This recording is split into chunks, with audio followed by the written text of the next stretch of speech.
Hello everybody, I am Ace Creeper and today I'm back with a brand new video. Today we are talking about Doctor Who Series 11.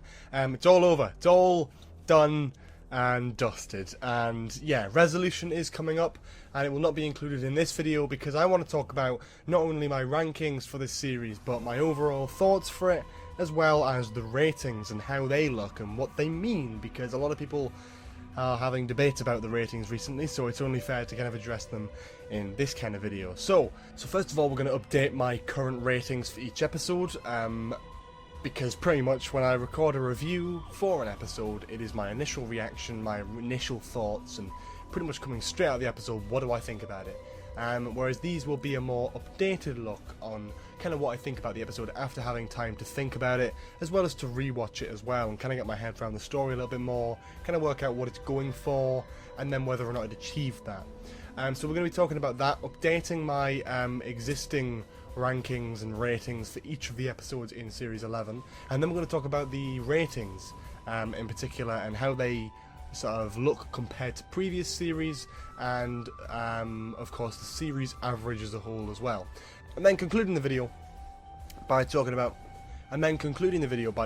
my overall thoughts for the entirety of Series 11, where I think it went right and where I think it went wrong as well. So yes, let's start out with the updated sort of ratings. So for episodes 1, 2, 3, 4 and 5, nothing has changed, and the reason for that is because I've already done a video on this channel where I've updated them. So we're just going to go through them really quickly.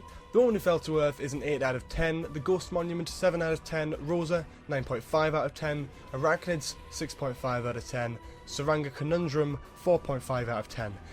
Demons of the Punjab was 8 out of 10 and has now been moved to 9 out of 10. The reason for this is pretty much because I just enjoy it more. I think my first reaction was, yeah, that's impressive, but I didn't want to bump it up straight away because I wanted a chance for it to sink in, and I think I've had that time now, and I really do appreciate the emotional value of this episode. So yeah, absolutely, just bumping it up closer to that of Rosa, but obviously not meeting it or surpassing it, because I still think Rosa was an all-round better episode. But Demons, I've been able to sort of look around the few badly delivered lines and the little bits of naff acting here and there, but overall the episode's a great emotional display with a brilliant story behind it. KERBLAM, I originally gave an 8 out of 10, I'm now giving a 7.5 out of 10. I don't know why. I really like KERBLAM, but just something feels off about it, even just slightly. So I felt it was only right to kind of knock it down just a little bit, even if it is just a tiny amount. I'm just not a massive fan of it. I like it. I really do like it, and that is my, just honest opinion on that episode. But just to me, there's something that feels off about it. Like, when I go to Series 11 and it's like, okay, which one am I going to rewatch?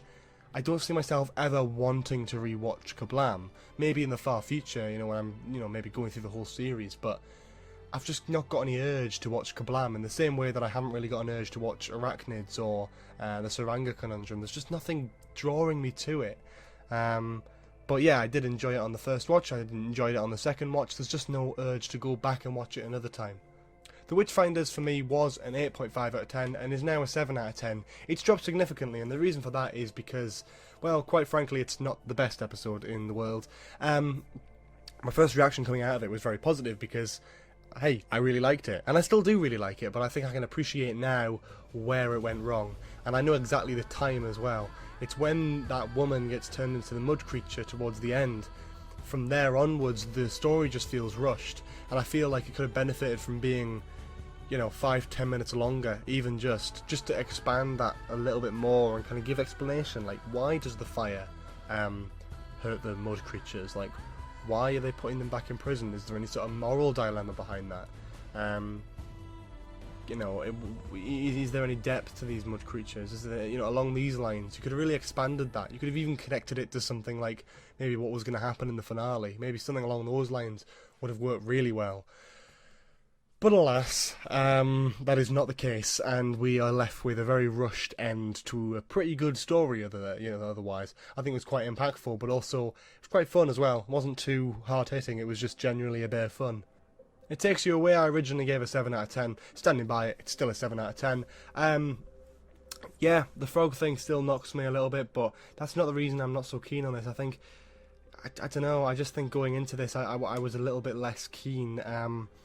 And I was excited for this episode, but I feel like upon rewatch, I think what got me through it the first time was the excitement, and I think the fact that I still don't connect with the family, the mum, the dad, or the blind girl. I don't connect with their family very much at all, and I really want to care, but I'm just really not at the moment. So, that's upon a couple of rewatches as well. So, God knows if that will develop or how, if that will develop at all. Maybe I'll like the episode even more. But at the moment, I really like it for its emotional standpoints between Graham, Ryan, Grace, and the Doctor. They're all really well done, and I think those scenes really do make this episode work. If it weren't for those, if Grace wasn't in this episode, maybe it would have been a lot worse. So, I think she kind of saves it, as does Graham. And the Battle of RANSKOOR of KOLOS, originally I gave it a 9 out of 10. It's now bumped down to a 7.5 out of 10. I did like this episode actually a lot, from the Star Wars connotations to the general suspense to the story. The difference in Graham's character, as he's like, right, Doctor, I'm gonna kill Tim Shaw, I don't care, and the Doctor's like, no, you can't. And there's that sort of genuine element, because in the past we've seen companions sort of object the Doctor, and the Doctor would be like, no, and then the companion would be like, okay, sorry. But Graham didn't. Graham is an older man. Graham isn't gonna just take rules off someone just because he's travelling with them. He will do his own thing, and I think that's very fair, very much fair enough. I like that, and I think that was a great moment for his character especially.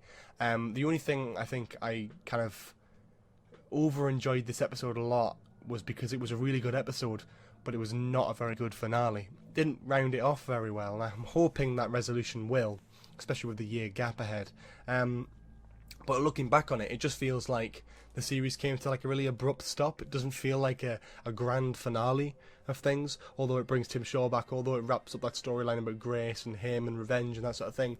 We never knew he survived throughout the whole series. We should have found out in the middle of the series that he was still alive, and then kind of rounded that off a little bit more. That would have felt like it was more complete if you built up to it, but because there was no story arc throughout the series, really, it was just completing a character arc, which didn't feel as big and, amazing. And obviously, that is a good way to go about it. But when we're used to people like Stephen Moffat, who've been writing for the show for years, spending the whole arc setting up something big and complicated to reveal it in the finale, I think it let us all a little bit down. I think we were expecting a bit more than what we actually got in the end, which is a bit of a shame, really. But anyway, let's talk about my actual rankings for that episode. So from worst to best, what do I think? So in 10th place, I'm putting the CONUNDRUM Conundrum. I didn't really like the CONUNDRUM Conundrum. I've not made that, I've not made that very secretive. I don't like the CONUNDRUM Conundrum. I don't think it's a very entertaining episode. I feel like it is, it does what Doctor Who should never do. It's not good, but it's not bad. It's just really boring. And that's something Doctor Who should never be, because it's a space adventure thing where it can do anything it wants. And for me, it was just a bit dull, and that put me off a little bit. In 9th place is the Arachnids in the UK, and again, I really liked this episode, but the only thing that dragged it down for me was the strong Trump connotations. Just felt a bit on the nose and a bit much for me. And other than that, I think Yaz was underused. It was meant to meet her family for the first time, and we lost elements of her character. Gun pointed directly at her face. She's a police officer. She could deal with that. She should be able to deal with that. She does in other episodes of this series, so why couldn't she here? She just felt a little bit out of character. Like she was purposely being sort of dragged down, which is unfortunate because it was her chance to shine in this episode. Number 8, I'm putting the Ghost Monument. I really like the Ghost Monument's opening, and I absolutely love its end with the TARDIS. The first 10 minutes and the last 5 minutes are possibly the best things, cinematically, but also just everything about it. I love the spaceship crash scenes, and I also love the TARDIS scene, but everything in the middle is just, it's A to B, isn't it, really? Other than the temple where there's a big shootout with loads of robots and stuff, other than that, it is walking or sailing from point A to point B, from the best bit of the episode to another best bit of the episode, and that's it. It's kind of matching the start and the finish. I don't know, there's something about this that makes me think that, the woman who fell to Earth should have been maybe an hour and a half long, and the Ghost Monument would be included in it. Like, there wasn't a cliffhanger, it just kind of kept going, because I think then you didn't have to have as much in the Ghost Monument, because it's continuing on from The Woman Who Fell to Earth, which it was anyway, and then you'd finish with the TARDIS being found, and, you know, the companions becoming companions, and that would have worked better for me, I think. But, you know, I don't know, I'm not a showrunner or a writer, and I don't claim to be, so I'm not going to send tips of improvement over, but, yeah, I think the Ghost Monument just felt a little bit bland for me. In 7th place, I've got It Takes You Away. Yeah, I'm not too keen on It Takes You Away. There's a few elements of it that I think it just didn't really live up, you know, past the original excitement of watching it. And yeah, the thing is, I've got nothing really much to say about It Takes You Away. I've done 3 different reviews of it on this channel, on Lord Slar's channel, and on Callum Reed's channel. And in all of them, I've kind of given my proper full thoughts on it, and still I end up giving it 7 out of 10. It's just not my cup of tea, I don't think, and I think, you know, other people are seeing stuff in it. The only best thing about this is Grace and Graham, and that's it, really. In 6th place, I got The Witchfinders. Kind of already explained why. It's a pretty good story up until about the end, you know, and the fact that it's got that big outlier of just feeling like it's been rushed towards the end, that kind of drags it off underneath some of the better episodes of this series. In 5th place, we've got the Battle of RANSKOOR KOLOS. Again, an episode that I actually have a soft spot for. I really like all the Star Wars connotations and all the stuff along those lines. But in the end, it's not a great finale. In 4th place, I got KERBLAM. I really like KERBLAM. Made it pretty clear before, but again, I've got that element of, I'm not too sure, which is a bit weird, and I don't know why I've got that feeling, but I just have, so I can't put it above 4th place, because the top 3 I know I really like. 3rd place is The Woman Who Fell to Earth, and the reason for that is pretty much there's a lot of them. For those who didn't already know, I was lucky enough to be invited to go to the premiere for the series in Sheffield, so I first saw this episode 2 weeks before it came out on TV, in the cinema screen, with the cast there, and I think my natural experience of watching that episode was so surrounded by this wonderful event, and, you know, the nature of it and the context of it was so different to watching it on TV. But, you know, even still, the episode quality itself stands up really well. I love it as an introductory episode to the Doctor, to the new Doctor, sorry, and to some new companions. And I don't mind Tim Shaw being quite a bland villain, because it's not about him, it's about the companions, it's about the Doctor, it's about all that sort of stuff. And the emotional performance of Graham again towards Grace dying in this episode was a big, impactful surprise, and I didn't expect that. So yeah, that was pretty good, and I was really happy with that, the way they rounded off that episode, because it was really well done. But yeah, I think I have a sort of biased standpoint for that because of the experience that I was at kind of when I was watching that for the first time. So yeah, I might be slightly biased, but I really do like this episode, you know, even without that context. In 2nd place, I got Demons of the Punjab. I really like Demons of the Punjab, but quite frankly, it's in 2nd place because, to me, it will not be as good as 1st place. The 1st place, of course, being ROSA. You know, ROSA is kind of one of my all-time favourites now. I think it's a really well-done episode. I love the era of the 50s and the way it's been presented. You actually feel like you're in that era. You don't feel like you're in sort of some sort of film set, or you don't feel like you're in South Africa either. They did an excellent job of it. The cars, the people, the dresses, the music, the locations, everything just worked perfectly for ROSA, and I think that's why it's so good.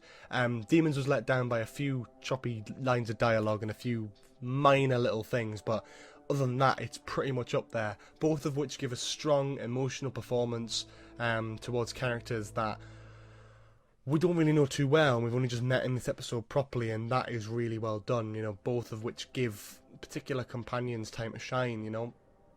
Members of the TARDIS team even, because Demons really shines for Jodie as the Doctor, whereas Rosa really shines for Jodie, but not only that, a bit more for Ryan and Yaz, as well as Graham as well, on that scene with the bus where he doesn't want to be part of events, and I really like that. So yeah, that's my official kind of worst to best ranking, from 10th place to 1st place. Yeah, and that's that. Now it's time to talk about the ratings. I'm not going to dwell on this because pretty much everyone else does, so I'm just going to read out the ratings, what they mean, and then we'll talk about the, you know, overall thoughts of these ratings, you know, the drops and the averages towards the end of this little segment. So The Woman Who Fell to Earth got 10.96 million, which is the all-time top-rated episode 1 series opener and a Doctor opener for all of New Who. Coming in a close second would be Rose with 10.81 million. It's still pretty damn impressive, and just absolutely mind-boggling how well that did. If you look as well, the sort of steady decline from previous series, it's great to see this opener do so well. The Ghost Monument got 9 million, which is the best since 2008's Fires in Pompeii, which got 9.04 million, so very, very slightly above the Ghost Monument. But yeah, no, pretty damn impressive. I mean, Series 4 was always going to be the top player. I mean, we all know that Series 4 got incredible ratings, and that Doctor Who was at its peak at that point, so I wasn't expecting it to go any further than that. But hey, 2008, that's 10 years, that's still dead impressive. ROSA scored 8.41 million, which is the highest rated episode 3 since 2012's The Town Called Mercy. That was 8.42 million as well, for those who are interested. Yep, still impressive, hopping into Matt Smith's era there. But yeah, still very, very good ratings, and still the best in, what, like 6 years? That's still good.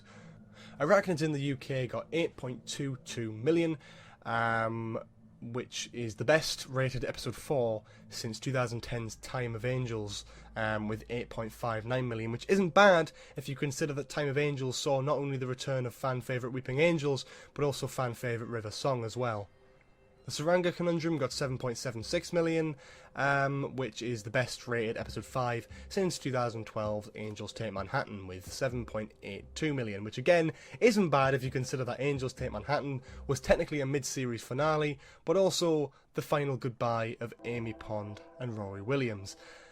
That can't believe it's been 6 years since that, but wow, yeah. Demons of the Punjab got 7.48 million, which is the best rated episode 6 since technically 2013's The Bells of St. John, with 8.44 million, but the reason we're not including that is because that is the first episode in 2013, so it kind of acts as the sort of premiere and opening for its own like mini-series. It also introduces a new companion and a new Doctor costume, so there's a lot of elements driving on that for that to get better ratings. And if you look at that series in particular, the rest of the ratings for the last half of Series 7 are nothing like that 8.44 million, not even like that in a way, and more around the 7.5 million mark. So I think it's quite unfair to compare that. So cutting that out of the equation, Demons would be the highest rated episode 6 since 2010's Vampires of Venice, with 7.68 million. KERBLAM got 7.46 million, which is the highest rated episode 7 since 2012's A Good Man Goes to War, with 7.51 million. Yep, still impressive. Again, even considering that The Good Man Goes to War is kind of like a mid-series finale, you're finding out who River Song is, you're finding out about Amy being pregnant and all that sort of wonderful stuff back in the day there. So yeah, that's probably the reasoning to why that still holds up and is still kind of a marker. Best since 2012, not having the beaters of that one yet. The Witchfinders got 7.21 million, which is the best rated episode 8 since 2013's Cold War, with 7.37 million, which obviously saw the return of the Ice Warriors after many, many, many years of not being seen in the show. So yeah, again, still impressive, but yeah, you're starting to see a drop now, aren't you, with the views? So yeah, we'll just keep going with that and just talk about that towards the end. It Takes You Away got 6.42 million, which is the highest rated episode 9 since 2014's Flatline, with 6.71 million. Yeah, bit of a shame. We are cutting into the Capaldi era now, because obviously, I mean, since Matt Smith started, there was a gradual decline in ratings per series, I think. So from series 5, 6, 7, 8, 9 and 10.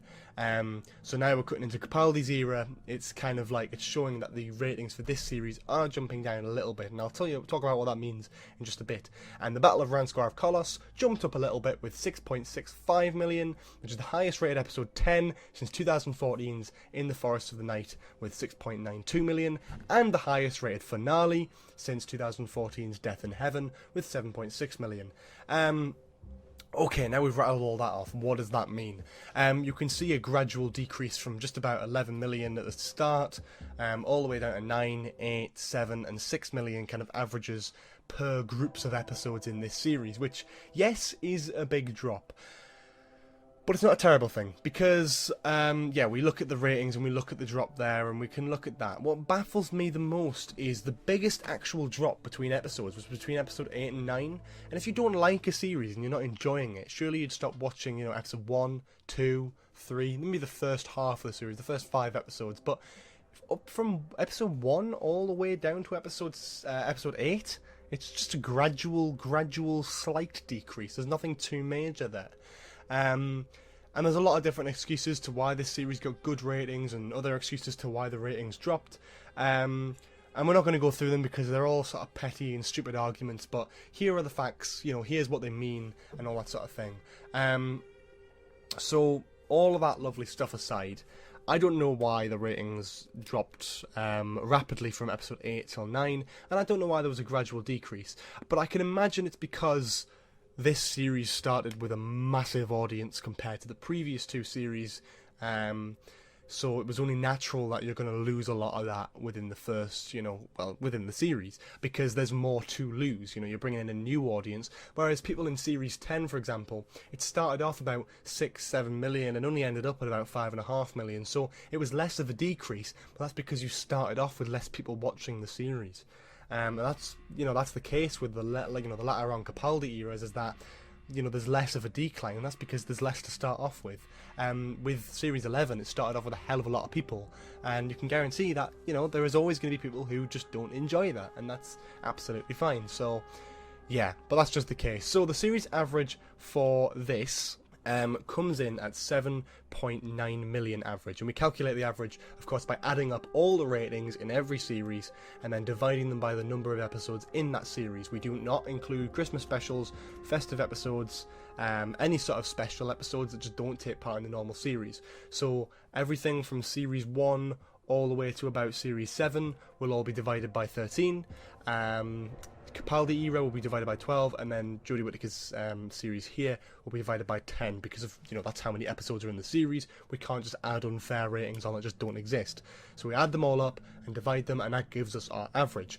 And it can be expressed in the diagram that I created here. I put it on Twitter a couple of weeks ago, but you can kind of see it on screen now, which shows us how popular some series are. And it's not about popularity, it's not about how good they are, it doesn't reflect anything in terms of quality at all, but what it does reflect is how many people were watching each series. And as you can see, Series 4 does definitely take the top spot with 8 million, but just underneath, in tied second place with 7.9 million, merely 100,000 average-ish people under Series 4. Tied is Series 1 and Series 11, which is pretty impressive. It then goes to a third place tie for Series 2 and Series 5, fourth place tie for Series 3 and Series 6, and then fifth place with Series 7, sixth place with Series 8, seventh place with Series 9, and eighth place with Series 10. From Series 6, it just kind of declines in average, really, as you can see there. And I did point this out as well. You can kind of see the gradual decline from Series 5 onwards, which is a tad of a shame. So Series 4 did really well. Series 1 and Series 2, I think, were, you know, some of the better players, because obviously it's a new Doctor, and so was Series 5 as well. I think the only one that kind of knocks back on that was Capaldi, which is a shame, because I actually really like Capaldi's Doctor. Just to see him get sort of negative ratings and them going down like that, it is a shame. But what it does show us is that Doctor Who is not dying. It's not, you know, sort of running out of time. It's perfectly fine, and it's on a great track record, because you can see that if it wasn't going to get cancelled in the low ratings of the Capaldi era, it's certainly not going to get cancelled with the highs of Series 11. Yes, it may continue to go down in Series 12, 13, etc., but at the moment it's looking healthy. And although, you know, as long as we keep up above the sort of Capaldi era, which is the lowest for New Who, you know, for me personally, Series 10 is one of my favourite series, but it's the lowest for ratings. You know, I think that's unfair, because I think it's one of the best, but it's not great for sort of general audiences. There's loads of reasons behind it, but ratings and quality of episodes are very different. So, you know, Series 12 could be absolutely terrible, but as long as it gets good ratings, the show will stay alive. And that's how TV shows run. So anyone who's saying Doctor Who's dying, it's not. Anyone who says Doctor Who's ratings are dropping and they're the worst in years, they're really not.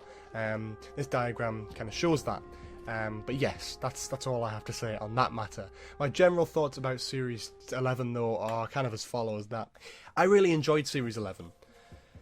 I've made no secret of that. A lot of people are saying I saw a comment saying I've been paid by the BBC. No, I'm really not being paid by the BBC. If I was being paid by the BBC, first of all, I'd gloat about it. Second of all, I'd be giving every episode like a 10 out of 10.